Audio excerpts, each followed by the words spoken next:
दशबंधु बड़ भाईर स्त्री सान भाई संगे संपर्क रखिला बोली खराब संपर्क रखिले बोली भाई जनक जीवन हारिदेले। हाँ आज्ञा ये हूँ से महिला जनक जे कि निज दियर सांगे रखुले खराब संपर्क आ ये होती से बीएस जवान तांको स्वामी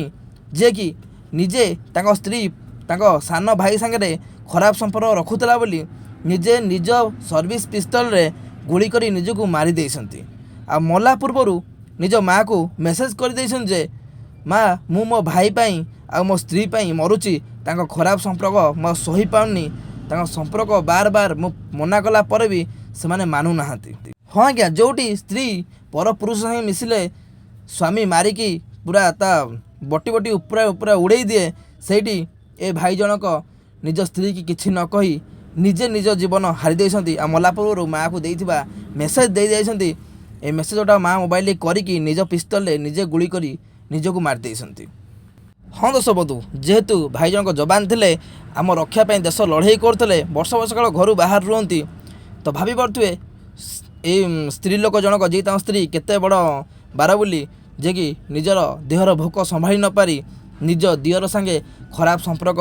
रखितला बार बार दियर 3 वर्ष होला बाहला पर भी दियर भी स्त्री अच्छी तथापि निज भाउज को छाड़ी पार नथला। सान पुओ बड़ बहु संपर्क रहिला बोली पुओ हारिदेला जीवन आउ किछि नाही।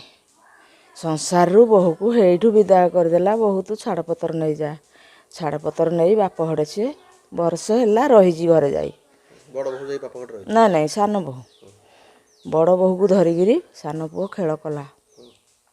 मो माँ होकर आउ कौन उत्तर देवी कहतु केते वर्ष है कहीपरिनी हे संपर्क भितर देवर को बाहा कला पुणी संपर्क रखा चाहिए माँ को मानिले ना कौन आपन कह कह मु तो माँ